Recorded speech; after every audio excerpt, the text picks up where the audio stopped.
9ویں جماعت میں تھا جب میں اسلامی جمعیت طلباء سے منسلک ہوا. کسی طرح کا بھی کوئی تعلق، کوئی واسطہ، کوئی کنسرن نہیں تھا.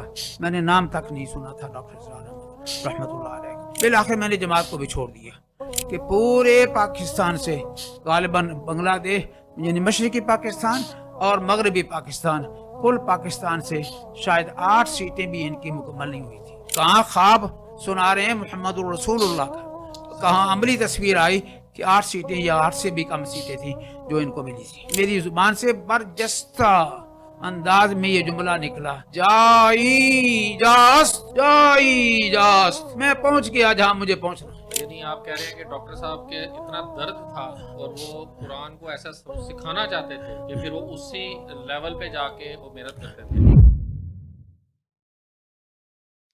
بسم اللہ الرحمن الرحیم. السلام علیکم ناظرین اور سامعین. آپ کے سامنے ایک سیریز شروع کرنے جا رہے ہیں، روایت اور سے تحریک تک کا سفر. ہمارے ساتھ اس سیریز کے اندر ایک شخصیت موجود ہوں گی جن کا تعارف آپ کے سامنے میں ایک بریف سا کر دیتا ہوں. تفصیلی تعارف وہ اپنے خود کروائیں گے، لیکن ان کا بریف سا تعارف یہ ہے کہ وہ ڈاکٹر اسرار احمد کے شاگردوں میں سے ایک ہیں، اور انہوں نے ڈاکٹر اسرار احمد کے ساتھ تنظیم اسلامی میں بہت زیادہ وقت گزارا اور ان کے ساتھ مرکزی شورا کے ممبر بھی رہے.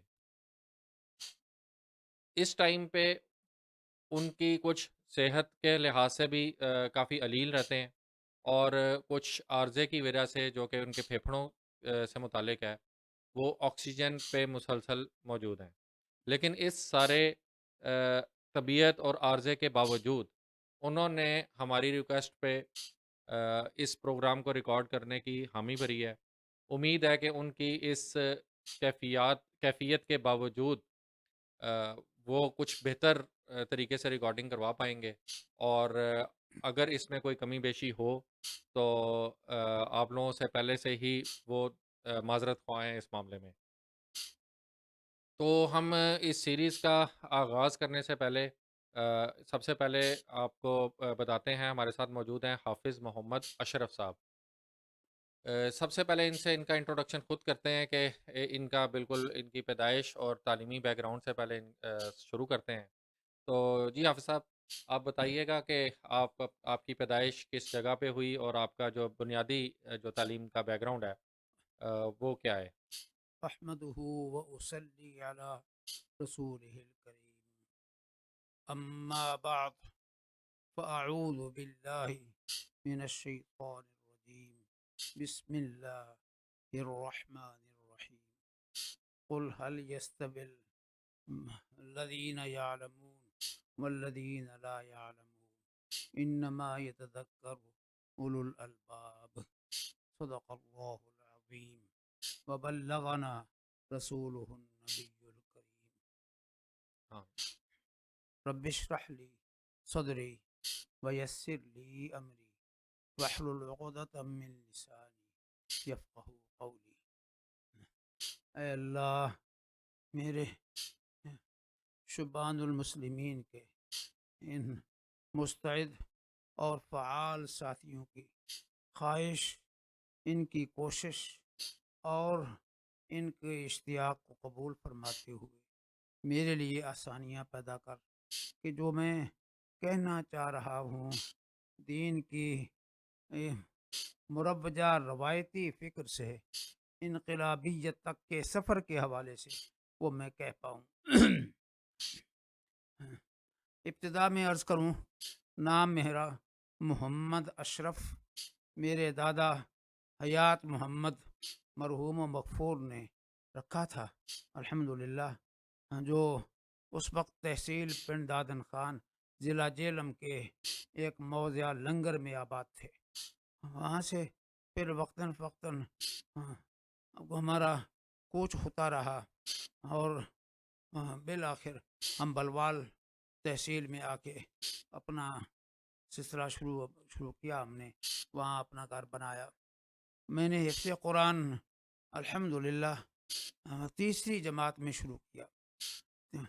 2 جماعتیں پڑھ چکا تھا اسکول میں، اور اس دور کا اسکول اور آج کے اسکول ایجوکیشن میں زمین آسمان کا فرق ہے۔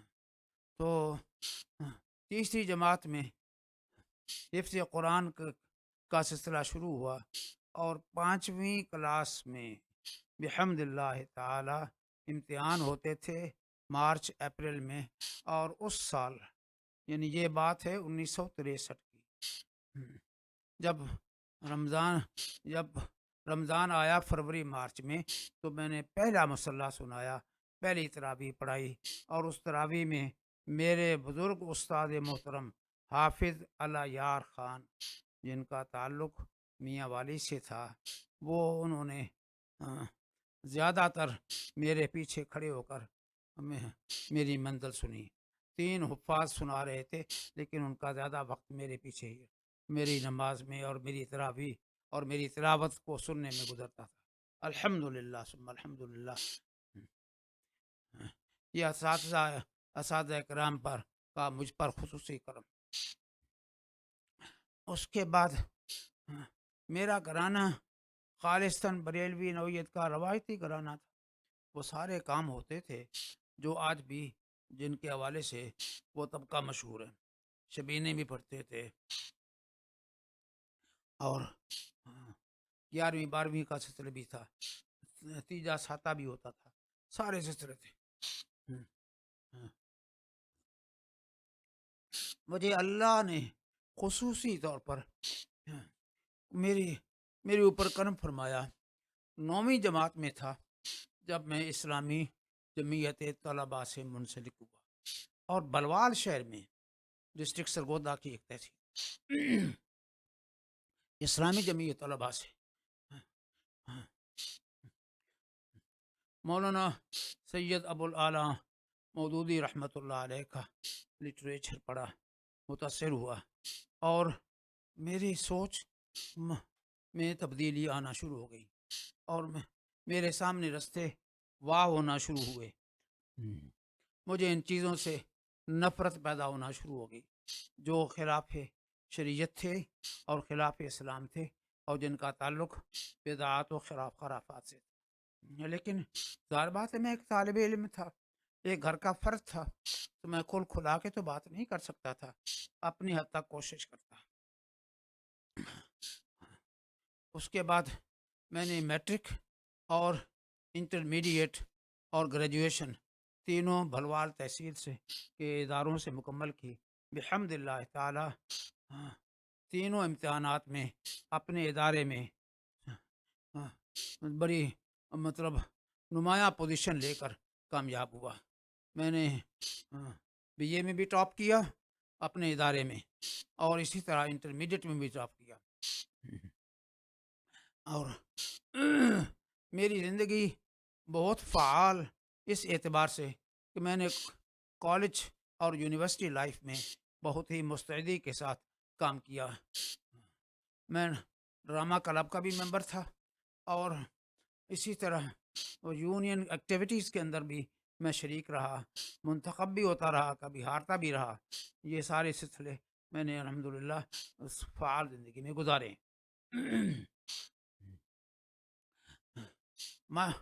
ماسٹر اکنامکس میں نے کیا پنجاب یونیورسٹی کے ریگولر اسٹوڈنٹ کے طور پر، اکنامکس ڈپارٹمنٹ میں داخلہ لے کر۔ اس وقت میں اسلامی جمعیت طلباء کا ایک بہت فعال اور امیدوار رکنیت کے سٹیج تک پہنچ چکا تھا۔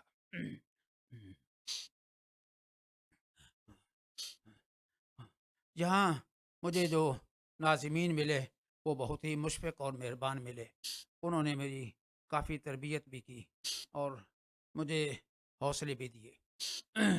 میں یہاں مینشن کر دوں کہ میں نے کوشش کی کہ محترم ڈاکٹر اسرار احمد رحمۃ اللہ علیہ پنجاب یونیورسٹی کے جامع مسجد میں خطبات جمعہ ارشاد فرمایا کرتے تھے، بالخصوص آخری صورتوں کا درس دیتے تھے۔ تو وہ کون سے دور کی بات ہے؟ حیرت کی بات یہ ہے کہ خود ان کے اولاد میں سے جو سینئر بچے ہیں ان کو بھی یاد نہیں۔ یہ بات ہے کوئی 1971-72 کی، جب وہ وہاں تشریف لایا کرتے تھے۔ کیونکہ میرا داخلہ تھا 1973 میں، اور فارغ ہوا 1975 میں، اور اس دوران محترم ڈاکٹر صاحب وہاں جامع مسجد میں تشریف نہیں لائے. یوں میرا ان سے کسی طرح کا بھی کوئی تعلق، کوئی واسطہ، کوئی کنسرن نہیں تھا. میں نے نام تک نہیں سنا تھا ڈاکٹر اسرار احمد رحمۃ اللہ علیہ. فارغ ہوا امتحان دے کر، میں ایم اے کا امتحان دے کر فارغ ہوا اور میری جاب شروع ہو گئی. الحمدللہ 3-4 مہینوں کے اندر جاب شروع ہو گئی. تو میں جماعت کا ممبر بن گیا، جماعت اسلامی کا ممبر بن گیا. چونکہ روایت یہی ہے ہماری کہ جمعیت سے نکلنے کے بعد پھر اگلی سٹیج، اگلا مرحلہ پھر جماعت کا ہی ہوتا ہے. جماعت کا جب میں ان کے مقامی دفتر میں جاتا تھا تو مجھے بہت ہی تکلیف ہوتی تھی. وہ فرقہ واریت کے موضوعات پر گفتگو کرتے تھے اور میں انہیں گزارش کرتا تھا، ایک بچہ تھا ان کے مقابلے میں، وہ بڑے بزرگ لوگ تھے، کہ حضرت یہ دفتر ہے جماعت کا، یہ ترجمان ہے، جو بھی لوگ آئے ان کو جوڑنے کے لیے، نہ کہ ان کو توڑنے کے لیے. لیکن میری کسی نے سنی نہیں. میں نے چند خطوط لکھے اس وقت کے امیر جماعت اسلامی یا تو فیل محمد رحمۃ اللہ علیہ کو، لیکن میرے خطوط کہاں گئے، ان کا کوئی اثر مجھ تک نہیں پہنچا. تلاش مجھے رہی. بالآخر میں نے جماعت کو بھی چھوڑ دیا. اس لیے چھوڑ دیا کہ وہاں پر میرا کسی بڑے مرکزی ممبر کے ساتھ کوئی رابطہ نہیں تھا. کبھی کبھار قاضی حسین احمد صاحب تشریف لاتے تھے، یا سرگودا سے جن کا میں اب نام بول رہا ہوں، بڑی معروف شخصیت تھی، بہت ساری کتابوں کے مصنف بھی ہیں، وہ تشریف لایا کرتے تھے. بس ان سے ملاقات کبھی کبھار ہو جایا کرتی تھی. حافظ صاحب، یہ آپ کس سن کی بات بتا رہے ہیں جب آپ یعنی جب آپ نے اپنا ماسٹرز مکمل کیا؟ ماسٹر میں نے الحمدللہ 1975 میں امتحان دیا. وہ دور تھا جب کہ بنگلہ دیش نامنظور کی تحریک کی وجہ سے بہت زیادہ ڈیلے ہو گیا. سارے امتحانات ایک سال ڈیلے ہو گئے اور بہت زیادہ سیلاب بھی آ گئے. تو یہ سیشن تھا اوریجنلی ہمارا 72-74، لیکن داخلے ہوئے 73 میں، امتحان ہوئے 75 میں، یعنی فائنل ایگزام، اور رزلٹ آیا 76 میں. گمان کیجئے ہمارا سسٹم کیسا ہے. 76 میں رزلٹ آیا. انہی دونوں اپلیکیشنز کال کر لی پبلک سروس کمیشن پنجاب نے، تو اپلائی کر دیا. الحمدللہ میرا 23 دسمبر 1976 میرا جوائننگ ڈے تھا، جب میں نے نوشہرہ وادی سون گورنمنٹ انٹرمیڈیٹ کالج کو جوائن کیا. اس وقت تک بھی میں بیعت تھا پیر قمر الدین سیالوی رحمۃ اللہ علیہ، اللہ کے یہاں پہنچ گئے ہیں، ان سے بیعت تھا. ان کی بڑی عقیدت تھی میرے دل میں، بڑی عقیدت تھی. تو ڈاکٹر صاحب کا تو میں نے نام تک نہیں سنا تھا، نہ کبھی کوئی تذکرہ ہوا تھا، نہ کوئی میں نے رسالہ پڑھا تھا ان کا. لیکن جماعت تو آپ نے اپنی تعلیم مکمل کرنے کے بعد جو ہے وہ جوائن کی کیا. جی جی. تعلیم مکمل تو کرنے کے بعد حسب روایت میں نے جماعت کو جوائن کر لیا. کتنا عرصہ پھر آپ جماعت میں رہے میرا اور خیال زیادہ سے زیادہ 1 سال رہا ہوں گا. جب اچھا. یہ میں نے وہاں مناظر دیکھے، آبزرویشن دیکھی، تو میرا دل اچاٹ ہو گیا. اب مجھے تلاش تھی کہ کوئی مجھے صحیح گائیڈ ملے، کوئی حیت ملے، کوئی جماعت ملے جس کے حوالے سے میں نے لٹریچر پڑھا ہے مولانا سید ابو الاعلیٰ مودودی رحمۃ اللہ علیہ کا، یعنی جس میں روایت نہیں، تحریک جھنجھوڑنے والا معاملہ، انقلابیت. وہ بیٹھنے نہیں دیتا، اٹھاتا ہے اور اٹھا کر مرد میدان بناتا ہے. وہ مردے کو نہیں بناتا، مرد میدان بناتا ہے. لیکن وہاں ایسا سلسلہ نہیں اتنے تھا. جذبے کے ساتھ پھر آپ کو کتنے سال تک جو ہے وہ مطلب یہ تلاش رہی، اور کہاں پہ آ کے پھر آپ اگلے سٹیپ پہ پہنچے؟ 2 سال میری پوسٹنگ نوشہرہ میں رہی. اس کے بعد میری ٹرانسفر بیرا انٹر کالج میں ہو گئی. وہاں پیر سید کرم شاہ صاحب، ان کے ساتھ میرا تعلق پہلے سے موجود تھا اور گہرا ہوا. جب بھی میں جاتا تھا بڑا اعزاز فرماتے تھے، بہت پیار کرتے تھے. بہت زیادہ ریگارڈ دیتے تھے، اور کئی دفعہ تو ایسے بھی ہوا کہ انہوں نے میں کہاں اور پیر کرم شاہ صاحب کہاں اٹھ کر میرا استقبال بھی کرتے تھے۔ یہ ان اچھا، ماشاء اللہ۔ یہ یہ ان کی شفقت تھی اور میرے لیے اعزاز تھا۔ وہاں میں نے 3 سال گزارے۔ اس کے بعد اب میں مطلب تعلیم کے حوالے سے آپ کو میں بتا چکا۔ اب سلسلہ دیکھیے، حفظ قرآن تو میں نے مکمل کر لیا، لیکن پڑھتا تھا الحمدللہ۔ دل میں ایک خواہش تھی کہ میں اس کا ترجمہ بھی سیکھوں۔ ایک خطیب کے پاس گیا، ان سے منت کی کہ مجھے کچھ ترجمہ پڑھا دیجیے۔ 2-4 دن پڑھا تو پتہ چلا کہ نہیں، ان کے پاس ترجمہ پڑھانے یا سمجھانے کا کوئی فن نہیں ہے، چھوڑ دیا۔ اس کے بعد ایک وقوع ایسا ہوا جس سے اللہ نے میری کایا یوں پلٹی کہ 1977 کے الیکشن ہوئے۔ اس وقت عملی طور پر یہ جو جمعیت علماء پاکستان کی صدارت تھی، یہ پیر قمر الدین سیالوی کے پاس تھی۔ ان سے براہ راست میں نے سٹیج کے پاس بیٹھے ہوئے وہ تقریر سنی، جس میں انہوں نے کہا تھا کہ مجھے اللہ کے رسول صلی اللہ علیہ وسلم خواب میں یہ خوشخبری دی ہے کہ قمر الدین جمعیت علماء پاکستان پورے پاکستان میں ون کرے گی اور اگلی حکومت بنے گی جے یو پی کی۔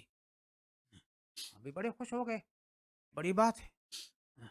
اور اتفاق یہ ہوا کہ پورے پاکستان سے غالباً بنگلہ دیش یعنی مشرقی پاکستان اور مغربی پاکستان، کل پاکستان سے شاید 8 سیٹیں بھی ان کی مکمل نہیں ہوئی تھی۔ کہاں خواب سنا رہے ہیں محمد الرسول اللہ کا، صلی کہاں اللہ عملی علیہ وسلم۔ تصویر آئی کہ 8 سیٹیں یا 8 سے بھی کم سیٹیں تھیں جو ان کو ملی تھی۔ آپ کے لیے تو یہ بہت مایوس کن لمحہ اب ہوگا اور جی جی، سوچنے کا مقام ہوگا۔ اچھا، اب اس کے بعد کیا ہوا؟ وہی قمر الدین سیالوی جو بھٹو کے سخت خلاف تھے، انہوں نے کسی پروگرام میں کہہ ڈالا بھٹو اور پاکستان لازم و ملزوم ہے۔ بھٹو ہے تو پاکستان ہے۔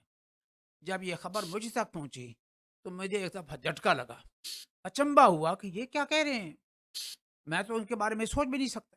پھر میں نے تحقیق کی، جو بندہ خبر لایا تھا وہ میں نے اسے کہا مجھے اخبار لا دو جس میں یہ بیان چھپا ہے۔ وہ اخبار مجھ تک پہنچا۔ اس کے بعد میرے اساتذہ کرام میں پروفیسر غلام نظام الدین صاحب، جو ان کے جو پیر قمر الدین کے جو خلفاء ہیں ان میں سے ایک تھے، میں ان کے پاس گیا، ان سے تصدیق کی، فرمایا ہاں میں نے بھی سنا ہے، انہوں نے یہی کہا ہے۔ میں نے کہا اچھا، اب میری اور ان کی رائیں جدا۔ میں اس کے بعد پھر کبھی بھی ویسے ہی ذہنی طور پر IJT یعنی اسلامی جمعیت طلبہ سے وابستگی اور سید مودودی رحمۃ اللہ علیہ کے لیکچر کے بعد میرے اندر کافی تبدیلی آ چکی تھی۔ پھر میں نے یہ ساری بیعتیں اور پیری مریدی اور سارا سلسلہ اس کو ختم چھوڑ کیا۔ چھاڑ دیا۔ اب مجھے تلاش تھی کہ میں پہنچوں اس گائیڈ تک، اس رہنما تک جو مجھے دین کی حقیقت بتائے۔ اس دوران اللہ کا کرنا یہ ہوا، الحمدللہ، اللہ اسباب فراہم کرتا ہے، اللہ اسباب فراہم کرتا ہے۔ وہ میں نجی زندگی میں اپنے ان بھائیوں اور دوستوں سے شیئر کروں گا، کیونکہ یہ پروگرام زیادہ لمبا ہو جائے گا اگر وہ سارے واقعات بیان کرنا شروع کر دوں۔ لیکن میری ہمارے ناظرین کے ساتھ کچھ چیدہ واقعات تو بیان کریں جو بڑے ضروری اور اہم ہوں۔ میں پورے پنجاب میں مقابلہ حسن قرات کے حوالے سے گھوما ہوں الحمدللہ۔ جیسے میں نے کہا کہ میں نے کوئی بیٹھے بٹھائے یہ تعلیمی سفر نہیں کیا، بہت مستعد فعال ہر سرگرمی میں میرا حصہ تھا۔ تو میں لاہور، فیصل آباد، مختلف شہروں میں الحمدللہ کالج کی نمائندگی کرتے ہوئے مقابلہ حسن قرات میں جایا کرتا تھا۔ حافظ آباد میں ایک ملاقات ہوئی، یہاں سے لاہور سے لوگ گئے ہوئے تھے، ان سے میری ملاقات بالکل اجنبی، لیکن اللہ نے ایک دروازہ میرے لیے کھولنا تھا مجھے۔ ان رات بھر ہم آپس میں گفتگو کرتے رہے، ایسے جیسے دوست بن گئے۔ اس نے مجھے آفر کی کہ لاہور جب کبھی آنا ہو تو ہمارے پاس آ جائے، میں ضرور مل کے جانا۔ بہرحال وہ میرے لیے ایک بہت بڑی سعادت ثابت ہوا۔ ان کے توسط سے پھر بالآخر وہ اس کا مجھے ثمرہ یہ ملا کہ میری شادی انہوں نے کروائی لاہور میں۔ شاید میرا آنا اور میرا یہاں پہنچنا اور میرے کسی خاندان تک رابطہ کرنا ممکن ہی نہ ہوتا۔ میں کہاں بلوال میں بیٹھا تھا اور لاہور میں میری شادی کا انہوں نے بندوبست کیا، اور ہوا یہ کہ میرے بردر لا جو خود ڈاکٹر بھی ہیں، ڈاکٹر عبدالسلیم، وہ جماعت سے اور جمعیت طلباء سے وابستہ رہے پوری زندگی، اب بھی جماعت کے ساتھ وابستہ ہیں، بس اس حد تک کہ چندے وغیرہ دے دیتے ہیں، کچھ چھوٹے موٹے پروگرام میں کبھی شرکت کر لیتے ہیں، ایکٹیو نہیں ہیں۔ اب نوٹ کیجئے 25 ستمبر 1980 25 ستمبر 1980 یہ میرا شادی کا دن تھا، اور 2 اکتوبر 1980 وہ مجھے لے کر دارالسلام باغ جناح پہنچے۔ 2 اکتوبر 1980 میں نے جمعہ پڑھا ڈاکٹر صاحب کے پیچھے، تو میں نے پوچھا یہ کون شخصیت ہے؟ انہوں نے تعارف کروایا، تو اس وقت میری زبان سے برجستہ انداز میں یہ جملہ نکلا، جائی جاست جائی جاست، میں پہنچ گیا جہاں مجھے پہنچنا۔ الحمدللہ الحمدللہ الحمدللہ۔ میں یوں ڈاکٹر صاحب تک پہنچا جس سے پہلے جن کے ساتھ میرا کوئی تعارف، کوئی پہچان، کوئی جان پہچان میری نہیں تھی۔ اس کے بعد ابھی میری پوسٹنگ وہیں پیرا میں تھی۔ میں وقتاً فوقتاً اپنے سسرال جب آتا تھا تو کوشش کرتا تھا کہ جمعہ لے کے آؤں تاکہ جمعہ یہاں پڑھ کے جاؤں۔ الحمدللہ اس میں اللہ نے مجھے ہمت دی۔ میں ایک طرح کا یوں کہہ لیجئے کہ 2 اکتوبر میرا جنم دن ہے تنظیم اسلامی کے حوالے سے، اگرچہ آفیشل ڈیٹ جو ہے وہ 13 جولائی یا شاید 3 جولائی 1983 ہے، جب لیکن آپ نے تنظیم اسلامی میں شمولیت باقاعدہ جو جوائننگ دی، بیعت کی، اس زمانے بیعت میں تو کی، بیعت کی جی ہوتی تھی۔ لیکن اس سے پہلے میں نے ٹاؤن ہال کا کوئی پروگرام، مسجد شہداء کا کوئی پروگرام، دارالسلام کا کوئی پروگرام، اکثر و بیشتر جب بھی میرے لیے ممکن ہوتا تو میں وہ جمعہ لے کے آتا۔ کالج کا کوئی لائبریری کی کتابوں کے حوالے سے کوئی آرڈر لے لیتا، اس کے حوالے سے جہاں پہنچ جاتا۔ یوں یہ سلسلہ میرا جاری رہا۔ اگلا جو سوال میرا آپ سے ہوگا وہ یہی ہے کہ اس زمانے میں ظاہر ہے پھر آپ کی مزید جو تحریکی طور پہ تربیت ہوئی وہ تو ظاہر ہے تنظیم اسلامی کے زیر اثر ہوئی ہوگی، اور اس وقت اس کے امیر ڈاکٹر اسرار احمد رحمۃ اللہ علیہ۔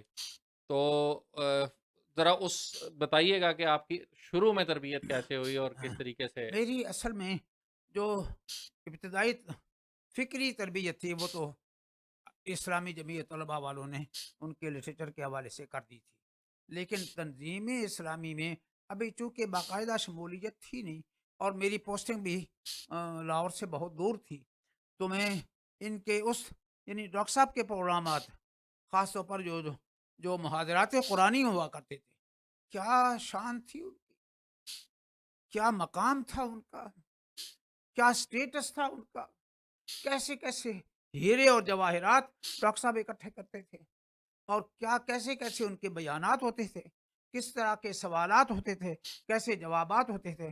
میں اب آپ کو کیا بریف کروں، وہی میری تربیت کا ذریعہ تھے۔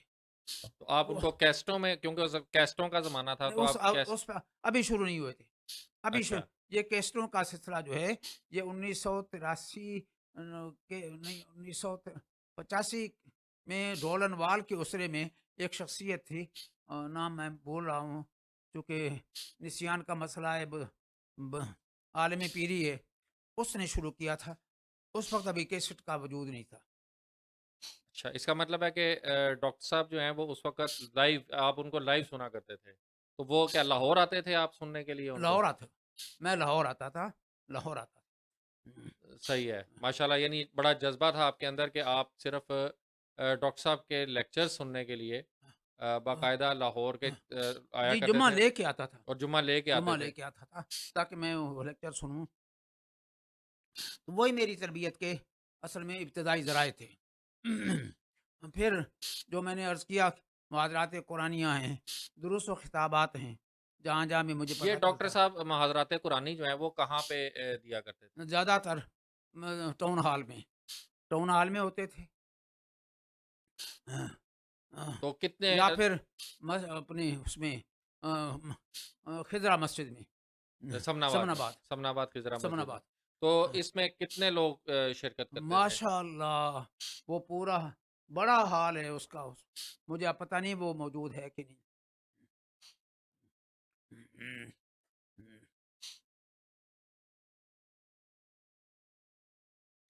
وہ حال بھر جاتا تھا. سیڑھیوں میں لوگ، نیچے بیٹھے جی ہوئے لوگ. تو ایک شوق تھا اندر، ایک جذبہ بیدار تھا. وہ جذبہ مجھے ٹکنے نہیں دیتا تھا. وہ جذبہ مجھے ٹکنے نہیں دیتا. یہاں تک کہ میری دادی اماں کا انتقال ہوا. میرے والد محترم اللہ ان کو سب کو غریق رحمت فرمائے، کہنے لگے کہ کل کر کے جانے اپنے لاہور. وہ غالباً کسی کام کے لیے مجھے آنا تھا. تو میں نے عرض کیا کہ حضرت مجھے تو یہ چیز پسند نہیں ہے. میں نے چھوڑ دی ہے. میرے ابا جی کچھ ناراض بھی ہوئے، لیکن میں نے کہا جب جس چیز کو میں نے غلط سمجھا ہے پھر اس میں بیٹھ کر کیا مطلب کہ میں اس کو جسٹیفائی کروں. میں نے وہ بھی چھوڑ دی. یہ اس تربیت کا اثر تھا الحمدللہ. پھر ڈاکٹر صاحب کے یہ جو پروگرامات جن کا میں نے تذکرہ کیا، وہ پھر میثاق لے کے جاتا تھا. یہاں سے میثاق چھپتا تھا. ابھی حکمت قرآن کی نوبت نہیں آئی تھی، اور نہ ہی اس کی ندائے خلافت۔ خلاف بہت بات جی کی بات. جی جی وہ میں لے جاتا تھا اور لوگوں میں وہاں تقسیم کرتا تھا. اچھا، ماشاء اللہ، یعنی تقسیم بھی کرتے تھے۔ ہاں جی. صحیح ہے، تو آپ پھر لاہور کب آپ شفٹ ہوئے؟ جب آپ کا ذرا میری تعلق بنا ہوگا۔ میں نے میرا حسن فاروق صاحب، میرا پہلے دن جب میں یونیورسٹی چھوڑ کر گیا ہوں، پہلے دن میرا ہدف تھا کہ میں نے نوکری کرنی ہے تو لاہور میں کرنی ہے. ماشاء اللہ۔ چنانچہ اب آپ نے یہ عقدہ کھول دیا ہے تو مجھے تھوڑی سی وضاحت کرنا پڑے گی یہاں پر. 1976 میں نے جیسے بتایا 23 دسمبر 1976 میری پوسٹنگ کا دن تھا. پہلی پوسٹنگ ہوئی. اس کے بعد 1900 مارچ میں جنرل الیکشن ہوئے. شدید آندھی ہوئی. بھٹو کی کیبنٹ بن گئی، حکومت بن گئی، لیکن پی این اے پاکستان نیشنل الائنس انہوں نے اس کا بائیکاٹ کر دیا. صوبائی حکومتوں کا بھی بائیکاٹ ہو گیا. کالج اسکول سارے بند ہو گئے، تعلیمی ادارے بند ہو گئے. اب میرے لیے کھلا وقت تھا. میں نے اس دوران 2 کام کیے. ایک کام جو میرا ٹارگٹ تھا کہ لاہور میں ٹرانسفر کرانی. آپ اندازہ کیجئے 2 مہینے کی میری نوکری، 3 مہینے کی، اور میں بھاگ دوڑ میں لگ گیا. وزیر تعلیم افضل حیات، اس کا تعلق تھا کولیاں ضلع گجرات سے، وہاں تک جا پہنچا. اس کے والد محترم سے ملاقات ہوئی، درخواست دی. براہ راست افضل حیات سے ملاقات نہیں ہوئی، لیکن اس کے والد محترم نے ریکارڈ دیا، میری درخواست پہنچائی، اور میرے ٹرانسفر آرڈر اسلامیہ کالج سول لائنز کے ہو گئے. اچھا، ماشاء اللہ۔ اچھا، دوسرا میرے پورے بیچ میں پہلا بندہ تھا جس کی جنرل نوٹیفیکیشن ہو گئی پے سلپ کے ایشو کرانے کے حوالے سے. اب میں نے کہا کہ میرے آرڈر تو ہو گئے ہیں،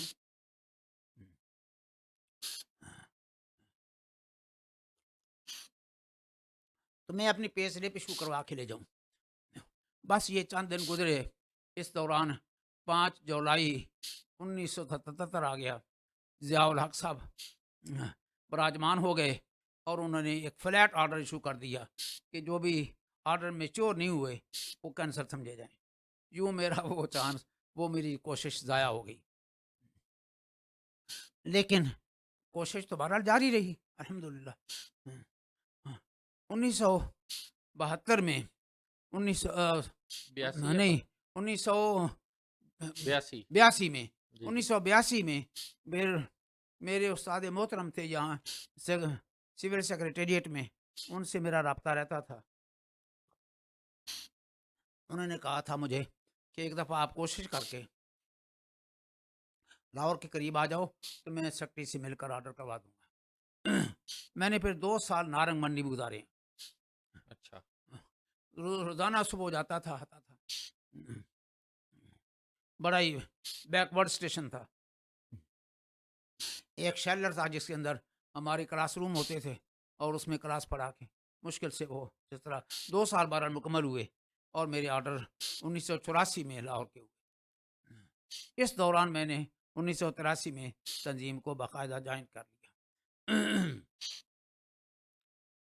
اور پھر مجھے نہیں یاد، حسن جی مجھے نہیں یاد کہ 1983 سے لے کر 2020 تک، ستمبر 2020 تک تنظیم کی سطح پر کوئی پروگرام ہوا ہو، سالانہ اجتماع، علاقائی اجتماع، اور اس میں میری شرکت نہ ہوئی. ماشاء اللہ ایک دفعہ انہوں نے شمس الحق صاحب جن کا پچھلے دنوں انتقال ہوا،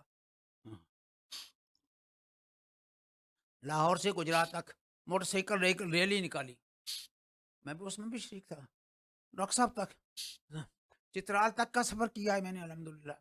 اور ڈاکٹر صاحب نے بطور خاص اپنے خطبہ جمعہ میں میرا ذکر بھی فرما دیا الحمدللہ.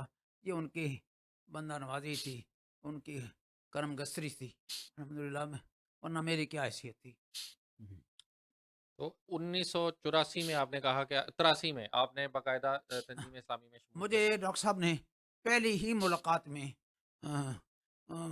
آفر کر دی کہ آپ ایسے کریں کہ جیسے حافظ رفیق صاحب آئے ہیں اور عاقب سعید صاحب آئے ہیں، فلاں آیا ہے، تو آپ بھی اس اسکیم کا ایک نام تھا وہ میرے ذہن میں آئے گا تو میں بعد میں آپ کو عرض کر دوں گا، اس کو جوائن کر لیں. میرا ارادہ بن گیا، لیکن میرے ریلیٹیوز میں خاص طور پر جن کا ذکر میں نے کیا تھا ڈاکٹر عبدالسلیم کا جو میرے بردر اللہ تھے، انہوں نے کہا تھا کہ آپ اپنے پاؤں پر کھڑے رہ کر دین کا کام کریں، وہ زیادہ آنریبل ہے، باوقار ہے. آپ اپنی معیشت کسی کے سپرد نہ کریں. بہرحال وہ مسئلہ حل ہو گیا. مطلب اس کے بعد میرا تنظیمی سفر الحمدللہ مسلسل جاری ساری رہا. میں نقیب اسرا رہا. پھر ڈاکٹر صاحب نے مجھے مقامی شمالی تنظیم کا امیر بنایا، تو میں نے خاص طور پر جا کے منت سماجت کی گزارش کی کہ حضرت امیر کا کام ہوتا ہے رات کو گھومنا، میرے لیے رات کا سفر مشکل ہو جاتا ہے. میں نہ بائک چلا سکتا ہوں، نہ میرے پاس کوئی گاڑی ہے، نہ میں کسی کو زحمت دے سکتا ہوں. آپ مجھے عمارت کے منصب سے ذرا فارغ رکھیے، باقی جو کام میں نے کرنا ہے وہ انشاءاللہ میں کرتا رہوں گا. ڈاکٹر صاحب نے بہت بہت مہربانی فرمائی. بعد لے نہ خواستہ انہوں نے پھر کسی اور کو نامینیٹ کر دیا اور میری یہ گزارش تسلیم کر لی. حافظ صاحب تھوڑا سا ہمیں بتائیے گا کہ جب 1983 میں آپ تنظیم اسلامی جوائن کرتے ہیں تو اس وقت بیعت کا طریقہ کار کیا تھا؟ آپ نے کس طریقے سے بیعت کی تھی؟ ہاں، اور اس کے بیعت بعد ہاں بیعت کا وہی سلسلہ تھا جو آخر تک رہا کہ ہاتھ میں ہاتھ دے لے کر ڈاکٹر صاحب بیعت کرتے تھے اور وہ کلمات پڑھاتے تھے، ہم پڑھتے تھے. وہی کلمات جو آج تک بھی تنظیم اسلامی میں رائج ہیں، وہی کلمات، پہلے دن بھی وہی تھے وہی کلمات تھے، اور وہی کلمات تھے جو جو بعد میں پھر مبتدی اور ملتزم کے تھوڑے سے فرق ہو گئے تھے تو وہ بعد میں ہوئے تھے. اچھا وہ بعد میں ہوئے تھے، تو وہ پہلے ملتزم والے ہوتے تھے جو ذرا زیادہ سخت ہیں وہی جو کہ منشتی و مکرہی. جو ہاں جی بالکل یہی کلمات تھے، یہی کلمات تھے۔ یہ جو مد- مدینہ کی اس گھاٹی میں تو بیعت عقبہ ثانیہ، وہ جو کلمات اس وقت تھے وہی کلمات ادا ہوتے تھے۔ صحیح ہے، لیکن ڈاکٹر صاحب اس کو شخصی نہیں شخصی بیعت کہتے تھے، بیعت سما ہوتا وہ، سموتات کی، جی بیعت سموتات، ہاں جی، اور اس بیعت سموتات۔ ہاں جی وہ اس کو جو ہے وہ بیعت ارشاد نہیں کہتے نہیں تھے۔ نہیں نہیں، بالکل جی، نہیں۔ ذرا ہمارے ب- ناظرین کو ان دونوں میں اب- فرق بھی بتا دیں کہ ابتدا ان دونوں میں، میں فرق کیا ہوتا ہے؟ ہاں، بیعت سموتات اور بیعت ارشاد، بیعت ارشاد ایک ٹیلا ڈھالا سا تعلق ہے کہ آپ نے اپنا ہاتھ کسی پیر صاحب کو، کسی مرشد کے ہاتھ میں دیا، اور ان کے کچھ کچھ آ، کا- کچھ ان کی طرف سے کچھ اذکار آپ کو دیے گئے، کچھ توجہات، کچھ اعمال کرنے کو کہا گیا، وہ بیعت ارشاد۔ ارشاد کا مطلب یہی ہے کہ پیر صاحب نے آپ کو یہ کام کرنے کا حکم دیا ہے، بس آپ نے وہی کچھ کرنا ہے۔ اور ان کے یہاں تحریک نام کی، انقلاب نام کا، عمرانی فکر نام کی کوئی شے ان کے قریب بھی نہیں پڑتی، اور حالت یہ ہوتی تھی کہ ہم طالب علم تھے، پیر صاحب کے پاس گئے ہیں، تعارف بھی ہے، جانتے بھی ہیں، لیکن پیر صاحب کی دعائیں دیکھ لینے کے بعد جیب سے پیسے نکال کر پیر صاحب کو پیش کر رہے ہیں، اور پیر صاحب اٹھا کر جیب میں ڈال رہے اچھا، تو ظاہر ہے وہ پھر ان چیزوں سے تو آپ ظاہر ہے وہ بہت بلند ہو گئی بعد میں سوچ جو ہے، تو یعنی یہ صرف ذاتی تزکیہ اور ذاتی ہیں۔ بس اصلاح کے لیے کسی حد تک کہہ تزکیہ سکتے ہیں بھی کہ کچھ نہیں تھا، اچھا وہ بھی نہیں ذاتی تھا۔ تجزیہ نام کی کوئی شے نہیں تھی۔ تزکیہ کی بات آپ سمجھیں کہ یہ قمر الدین سیالوی رحمۃ اللہ علیہ کے حوالے سے، جو ان کے بڑے اشرافیہ کے لوگ آتے تھے، ان کو اپنے سامنے چارپائی پر یا بیڈ پہ بٹھاتے تھے، اور ہم لوگ نیچے بیٹھتے تھے۔ ان کے لیے اچھے کھانے پکتے تھے، اور ہمارے لیے دال لنگر، پکتی تھی، لنگر کی دال، جی جی، جس میں دال کو بھی دبکی لگا کر نکالنا پڑتا تھا۔ اچھا صحیح ہے، تو اور جو بیت سموتا آتا ہے، بیعت سموتات بڑی گاڑی اور بہت ہی اونچی بیعت ہے، کہ جس میں آپ کسی کو اپنا امیر سمجھتے ہوئے اس کا حکم سنیں گے، جو شریعت کے عین مطابق ہوگا، شریعت کے کسی بھی حکم کی اور فی خلاف، المعروف بھی ہوگا۔ اور اس کو مانیں گے، سنیں گے اور مانیں گے، اطاعت کریں گے، اوبے کریں گے، اور اس میں کوئی ایکسیپشن نہیں رکھیں گے۔ فی المنشط والمکرہ، چاہے آپ کی طبیعت کو آمادگی ظاہر کرے طبیعت، یا آپ کی طبیعت پر گراں گزرے، you have to do it, ورنہ صحیح، پھر آپ کی بیعت ختم۔ یعنی آپ کو چیز پسند آ رہی ہے یا آپ کو وہ چیز بوجھل کر رہی ہے، ہاں، دونوں صورتوں میں آپ نے امیر کا حکم ماننا ہی حکم ماننا ہے، ماننا ہے، لیکن بہرحال ماننا، شریعت کے دائرے کے اندر اور معروف کے اندر۔ معروف کے اندر حکم ماننا ہے، اوبے کرنا ہے۔ اور یہ ظاہر بات سارا ہے، حکم جو ہے وہ کسی مقصد کے لیے ہے۔ وجہ کیا تھی؟ وجہ یہ تھی کہ بیعت ارشاد کا کوئی ہدف نہیں تھا سوائے اس کے کہ کچھ لوگ اچھے ہو جائیں، کوئی داڑیاں رکھ لیں، کوئی نوافل پڑھ لیا کریں، کچھ اذکار کر لیا کریں، اللہ اللہ۔ یہ تو کچھ بیعت ارشاد، بیت ارشاد، یہ تو چیزیں آپ نے گنوا دی نا، خود نیکی کرنے کی، کیا برائی سے روکنے کی، نہیں انل منکر کی بھی یہ بیت ارشاد میں کوئی اہمیت ہوتی ہے؟ نیور نیور، اچھا، کوئی زبان یعنی بھی آپ نہیں ہلتی تھی۔ چاہے آپ نے صبح و شام اذکار کریں، نوافل پڑھیں، لیکن چاہے آپ سود کھائیں، چاہے آپ جھوٹ بولیں کاروبار میں، ان چاہے آپ چیزوں کا وہاں گزر ہی نہیں، تعلق ہی تذکرہ نہیں ہے۔ ہی نہیں، تذکرہ ہی نہیں۔ آپ پورا پاکستان روڈ کے بیٹھ جائیں، وہ نہیں کہیں گے کہ آپ نے برا کام کیا، کوئی جس کو مسئلہ ہماری نہیں۔ ایک معروف عالم دین شخصیت نے یہ کہا تھا کہ ہم پازیٹیو بات کرتے ہیں، ہم نیگیٹو بات نہیں کرتے۔ جی بالکل ایسے ہی، بالکل ایسے ہی، بالکل ایسے ہی۔ اچھا، بہرحال ہدف کیا تھا؟ ہدف یہ تھا کہ اس رائج الوقت جو غیر منصفانہ ظالمانہ نظام رائج ہے، جس نے انسانیت کے حقوق تلف کر رکھے ہیں، اس کو اٹھا کے پھینکنا ہے اور اس کی جگہ اسلام کا عادلانہ منصفانہ نظام عدل اجتماعی رائج کرنا ہے۔ اس کے لیے پھر ہلکی پھلکی تنظیم اور ہلکی پھلکی کے بیعت کا تو کوئی چند کام نہیں۔ کرائے کی پرچیوں والی تقسیم وہ نہیں چاہیے، یا مضبوط جماعت چاہیے، اور مضبوط جماعت پھر اسی بنیاد پر بنتی ہے، سنو اور اوبے کرو، اور اگر بالفرض آپ نے ڈسکشن کرنی ہے، this is not to do and die, this is what, this is کیا ہے وہ ڈاکٹر صاحب اکثر پڑھتے تھے، this is This is what to not to do and die, question. This is not to question why. ہاں This is but to do or do die. And die, بس سیدھی سی بات، جیسی فکر اور جیسا ہدف ویسی آرگنائزیشن چاہیے، ویسی حیت چاہیے، اور یہ غلط نہیں تھی اس دور کے حوالے سے، غلط نہیں تھی، اس لیے کہ جو بھی پیپر آرگنائزیشن بنتی رہی ہیں ان گنت بے شمار، انہوں نے کیا کیا، کیا کمایا، کیا کمایا، چند دن چلی، اس کے بعد بدنام ہو کے وہ زمین بوس ہو گئی۔ تو حافظ صاحب جب اس قسم کی اگر آپ جماعت کی بات کرتے ہیں جس کے لیے ڈاکٹر صاحب نے جس بڑے مقصد کے لیے بنائی، تو اس کے اندر تو پھر بہت زیادہ تربیتی مراحل اور پھر ایک واضح ہدف کا ہونا اور واضح راستہ، ایک منہج بھی واضح ہونا بڑا ضروری ہے۔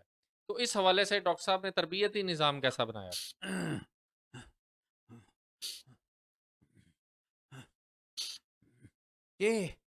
یہ انشاءاللہ اس کی تفصیلات اگلے براڈ کاسٹ میں کریں گے، لیکن اس وقت میں اتنی بات عرض کروں کہ تربیت پر بہت زور تھا، ہفتہ روزہ تربیت گاہیں چلتی تھیں پورے ملک میں، اور اس شعبہ تربیت کی روح رواں شخصیت جناب رحمت اللہ بٹر رحمت اللہ علیہ، رحمت رحمت اللہ اللہ علیہ، علیہ، ماشاءاللہ بہت پیاری شخصیت۔ بہت پیاری شخصیت، ہر ہنس مکھ، ہر ساتھی کا خیال کرنا، ہر ایک سے ذاتی تعلق استوار کرنا، ہر ایک کے مسائل کو سننا، اللہ تعالیٰ ان کو غریق رحمت کرے۔ آمین ثم آمین ثم آمین ثم آمین۔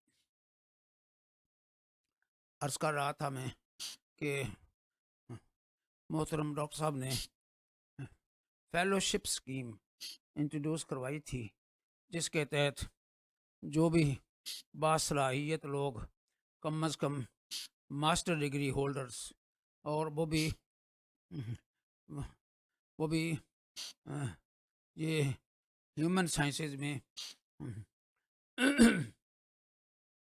یعنی بیسک سائنسز میں نہیں، ہیومن سائنسز میں وہ آئیں، اور یعنی فلسفی میں، ہسٹری میں، اکنامکس میں، پولیٹیکل سائنس میں، اس طرح کے سبجیکٹس وہ جنہوں نے ماسٹر کیا ہو وہ آئیں، اس اسکیم کو ایکسیپٹ کریں اور اپنی صلاحیتیں دین کی تعلیم و تربیت کے لیے وقف کریں۔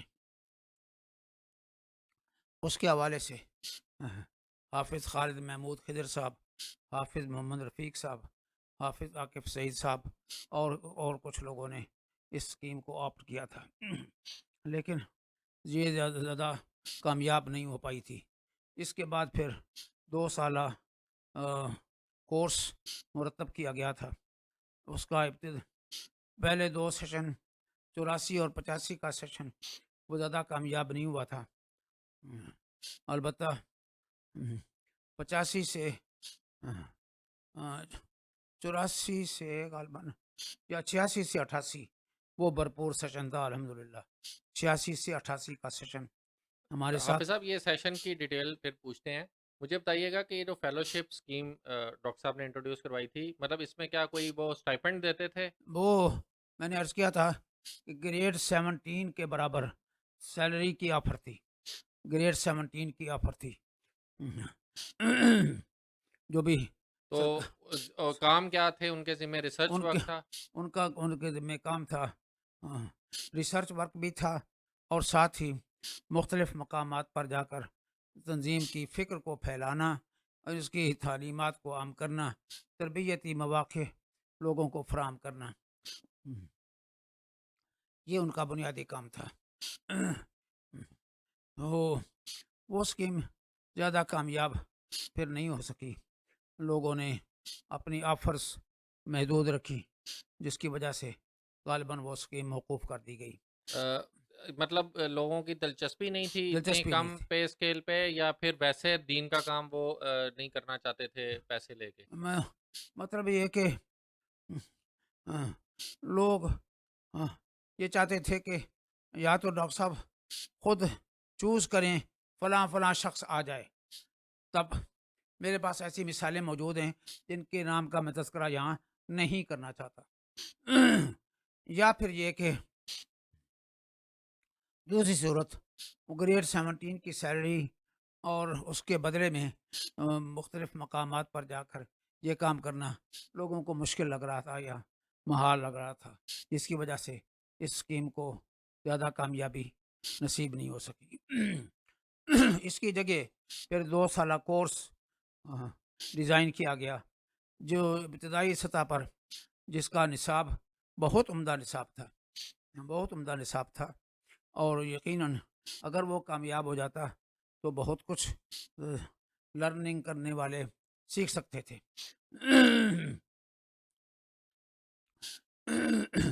لیکن میں اس کی تفاصیل بعد میں عرض کرتا ہوں.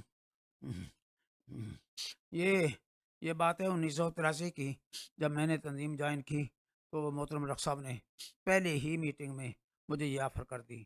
اور میں چونکہ میرے پاس نہ کوئی گھر تھا نہ کوئی ٹھکانہ تھا، کرائے کے گھروں میں چل رہا تھا سلسلہ، تو اس حوالے سے میرے لیے یہ مشکل پیش آ رہی تھی کہ میں کس طریقے سے اپنے بچوں کو اور اپنے خاندان کو سنبھالوں گا. بہرحال یوں کہہ لیجیے کہ ایمان کی کمزوری تھی.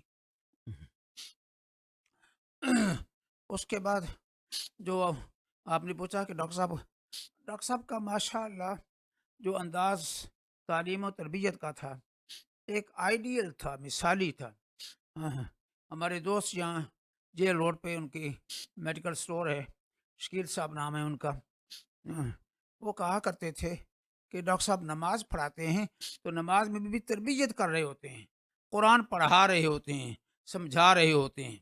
اس انداز سے ان کو یعنی اپنی آواز کے زیر و بم سے، اتار چڑھاؤ سے گویا آیات کا میسج ڈیرائیو کر کے آپ تک پہنچاتے.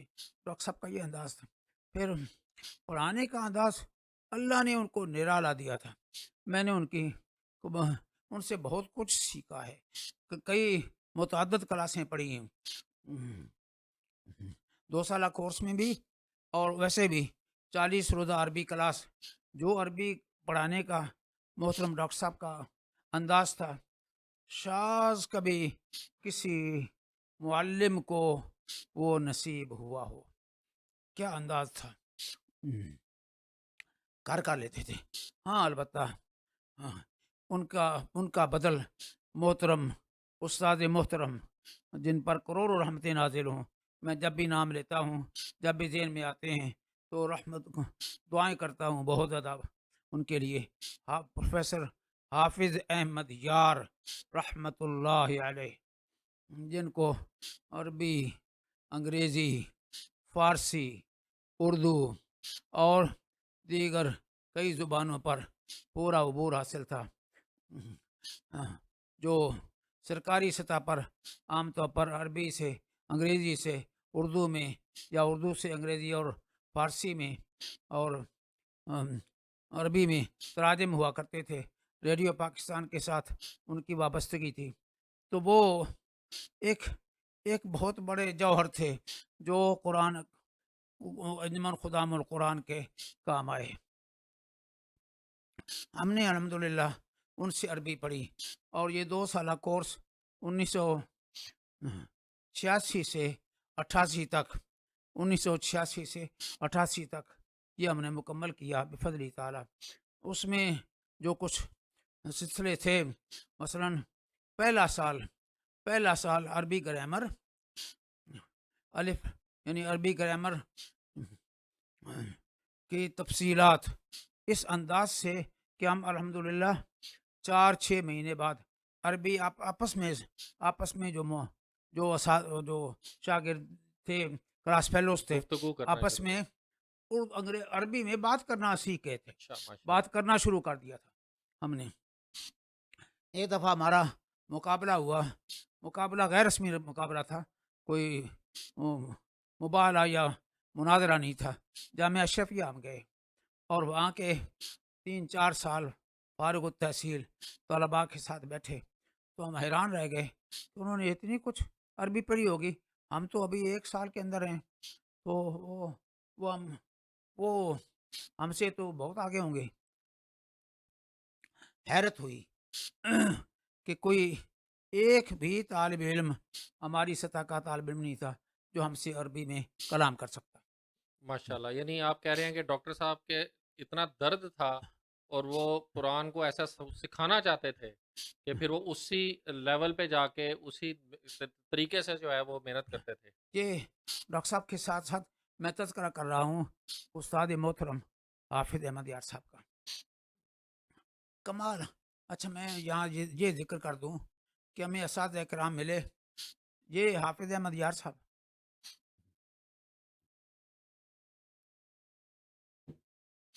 3.5 گھنٹے کی کلاس پڑھاتے تھے، نہ پڑھانے والا تھکتا تھا نہ پڑھنے والا تھکتا تھا۔ تھوڑی دیر کے بعد ایک ایسی پھل جھڑی چھوڑ دیتے تھے جس سے پورا ماحول زعفرانی ہو جاتا تھا۔ ریفریش ہو جاتے تھے۔ یہ ان کا انداز تھا، یہ ان کا انداز تھا، بہت پیار سے محبت سے گداز طریقے کے ساتھ وہ پڑھایا کرتے تھے۔ عربی ہم نے بہت کچھ سیکھی، فارسی ان کے بسپر تھی، لیکن میرے جو کلاس فیلوز تھے جو کراچی سے آئے ہوئے تھے اور کچھ دور سے، انہوں نے فارسی پڑھنے سے بیزاری کا معاملہ کیا، وہ ودرا ہو گئی، اور چیزیں بہت ساری ودرا ہو گئی، مجھے بار بار اس کا صدمہ رہا۔ یعنی آپ یہ کہہ رہے ہیں کہ شروع میں ڈاکٹر صاحب نے فارسی بھی رکھی تھی فارسی بھی رکھی تھی، 2 سالہ کورس میں، نصاب کا حصہ تھا، لیکن وہ شروع میں ہی جو ہے وہ کامیاب نہیں ہوئی تو پھر نکال دی گئی۔ جو شاگرد تھے انہوں نے عدم دلچسپی کا معاملہ کیا، جس کی وجہ سے وہ سلسلہ رک گیا۔ فارسی رکھنے کی وجہ کلام اقبال تھا۔ دیکھیے ہمارا جو دینی اثاثہ ہے وہ آدھے سے زیادہ فارسی میں ہے، عربی میں ہے، فارسی میں ہے، اسی سے تراجم ہوئے ہیں آگے۔ تو سب سے پہلا حملہ اسی حوالے سے ہوا، فارسی کو دیس بدر کیا گیا اور پھر عربی کو دیس بدر کر دیا گیا، اب اردو کو بھی دیس بدر کر دیا گیا۔ یعنی اب آپ کی اگلی نسلیں، بلکہ موجودہ نسل بھی آپ کی پورے دینی اثاثے سے لا تعلق ہے۔ آپ کی تفسیریں، آپ کی حدیث کی کتابیں، آپ کی فقہ کی کتابیں، آپ کا پورا دینی لٹریچر وہ اب نسل کے لیے بالکل لا تعلق ہی کا معاملہ ہے، بے بہرا ہیں، وہ کیا پڑھیں گے جب ان کو اردو پڑھی نہیں آتی۔ حافظ صاحب، یہ ہمارا ظاہر ہے تقابل ہی کرنے کے لیے جو ہم یہ سارا کر رہے ہیں، یہ جو پوڈ کاسٹ کا مقصد ہے، یہ جو ایک سیریز ہم نے شروع کی ہے، مقصد ہی یہی ہے کہ ہم کہاں تھے اور کہاں آ گئے ہیں۔ ہاں، ہم انشاءاللہ ان کمزوریوں کو جو آج کے زمانے میں پائی جاتی ہیں انشاءاللہ ایک ایک کر کے ضرور ڈسکس کریں گے آگے آگے جیسے ہمارا سیشن چلیں گے۔ ہاں، تو ذرا مزید تفصیل اگر آپ اس کورس کی بتائیں، کیونکہ ہماری جو بہت زیادہ دلچسپی ہے وہ اسی ڈاکٹر صاحب کے منتخب کردہ ان مضامین میں ہے کہ جن مضامین کو پڑھا کے وہ اپنے کارکنان کی تربیت کرنا چاہتے تھے، اور وہ کیا اوصاف تھے جو وہ اپنے کارکنان میں پیدا کرنا دیکھیے چاہتے پہلے سال ہم نے جو عربی پڑھی تھی اس کی روشنی میں پورا دوسرا سال انہی استاد محترم سے الف لام میم سے لے کر والناس تک ہم نے گرامیٹیکلی قرآن پڑھا، قرآن کو سمجھا، تھے؟ الحمدللہ۔ اور پوری تفصیلات کے ساتھ، جس کے کچھ نوٹس میرے پاس الحمدللہ آج بھی محفوظ ہیں۔ یہ اور کلاس میں ان ڈاکٹر سے صاحب خود لیتے تھے؟ ہاں جی، ڈاکٹر صاحب یہ نہیں کلاس نہیں، خود لیتے تھے؟ حافظ احمد یار صاحب، اچھا، حافظ احمد ڈاکٹر یار صاحب صاحب لیتے ڈاکٹر صاحب بھی پڑھاتے تھے، تھے؟ جی جی، ڈاکٹر وہ صاحب کون بھی، سے لیکن 2 مضامین؟ سالہ کورس میں نہیں، کیونکہ اچھا، ان کا اکثر و بیشتر باہر آنا جانا شروع ہو گیا تھا۔ صحیح ہے۔ تو یہ کام پروفیسر حافظ احمد یار صاحب رحمۃ اللہ علیہ یہ سر انجام دیتے تھے اور کمال کے استاد تھے. میں ان کی جتنی تعریفیں کروں کم ہے. تو اس میں پہلے سال میں عربی تھی، فارسی تھی اور منتخب نصاب تھا، کچھ تاریخ تھی اور ایک آم، عرب مصر کے ایک مصنف تھے جنہوں نے عربی گرامر کے حوالے سے جو ٹیکنیکلٹیز تھی، زیادہ دقت طلب چیزیں تھیں، ان کو آسان کیا ہوا تھا، وہ اس میں شامل تھی. لیکن زیادہ زور عربی پر رہا، فارسی کو ٹچ نہیں کیا گیا اور باقی چیزیں بھی غارت ہو گئیں. دوسرا سال عربی گرامر کی روشنی میں قرآن کا ترجمہ اور کچھ نہ کوئی تفصیلی معاملات، یہ دوسرا سال. اور اس کے ساتھ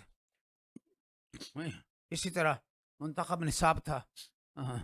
پہلے سال تجوید تھی اور دوسرے سال شاید تاریخ تھی اور چیزیں تھیں. اب چونکہ وقت کافی گزر گیا ہے. حدیث بھی تھی. حدیث بھی تھی، حدیث تھی، بالکل حدیث تھی. مشکات المصابی، مشکات المصابی مشکات المصابی پڑھانے کے لیے جو ہمیں استاد ملے وہ برماوی صاحب تھے.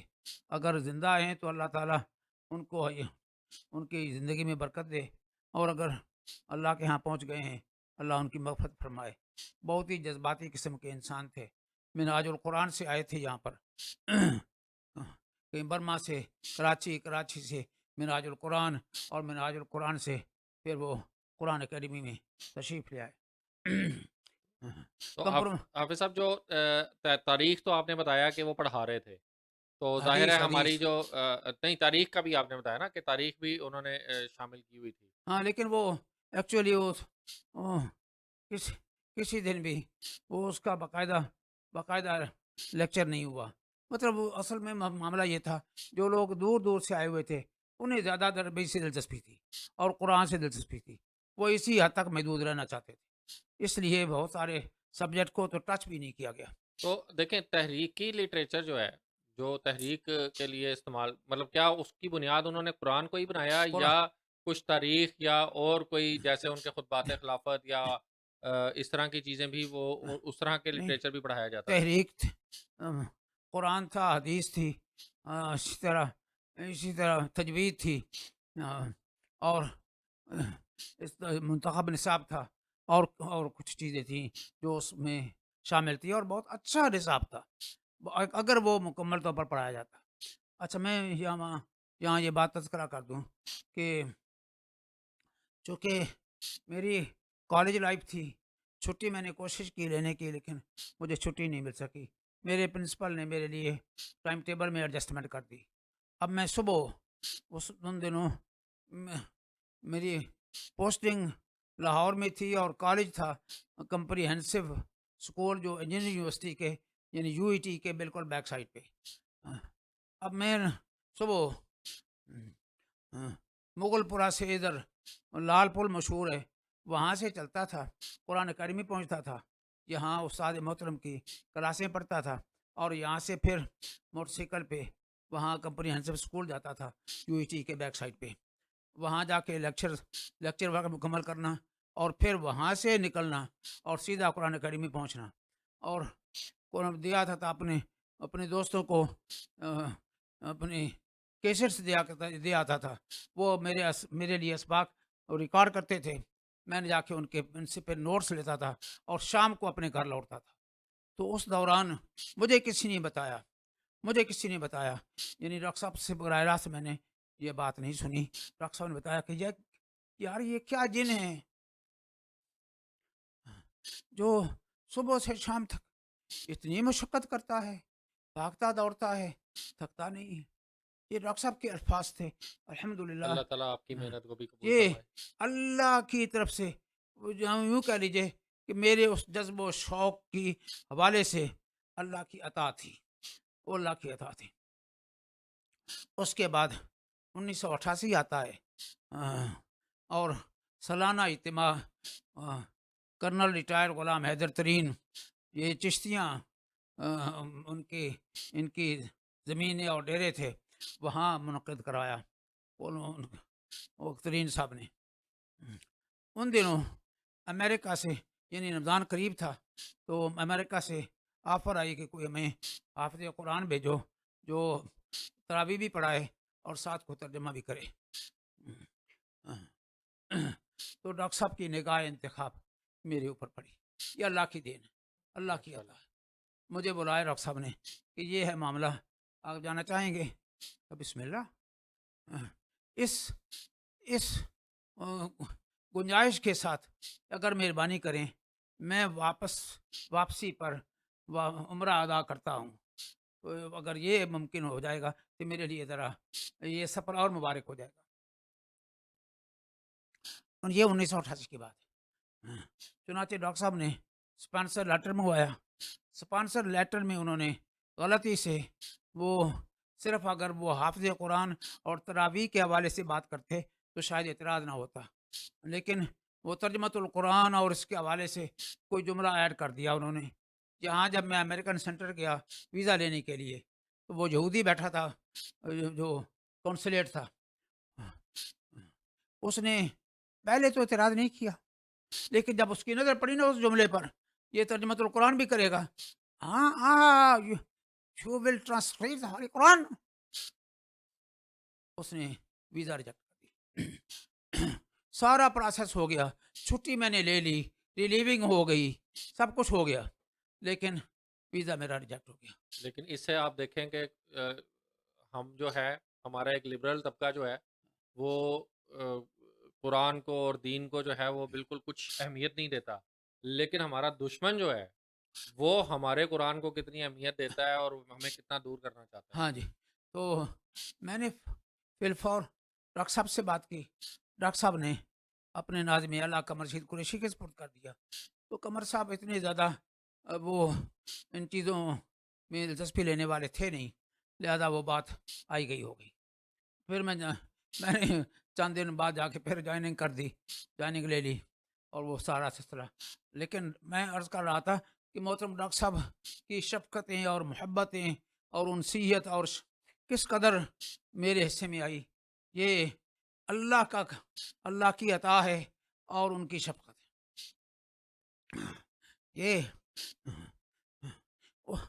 یہ 1988 تک کا سفر ہے.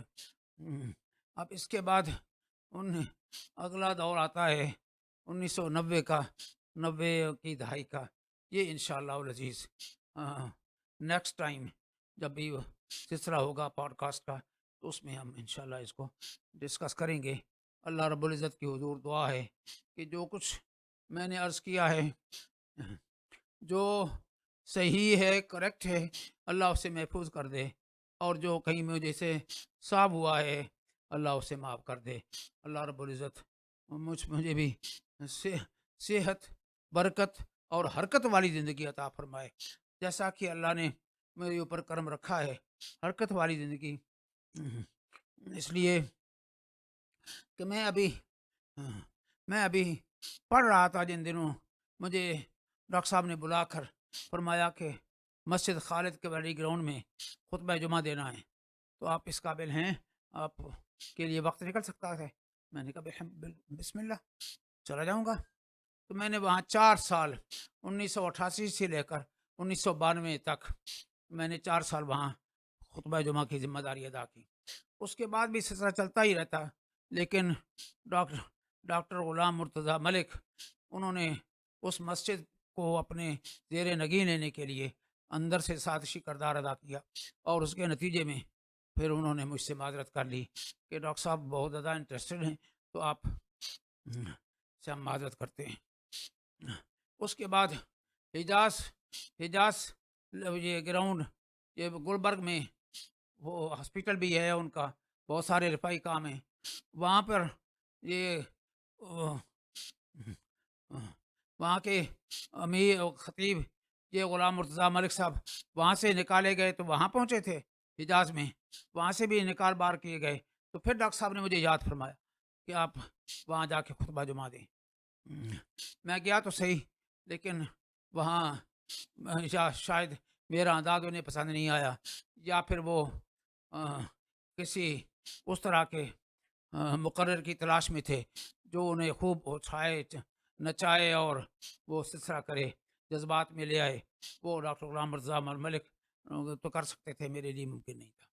بہرحال میں عرض کر رہا ہوں کہ ڈاکٹر صاحب کی نکاح انتخاب جب بھی ان کو ضرورت پڑی، الحمدللہ ثم الحمدللہ، انہوں نے میرے اوپر شفقتیں فرمائیں۔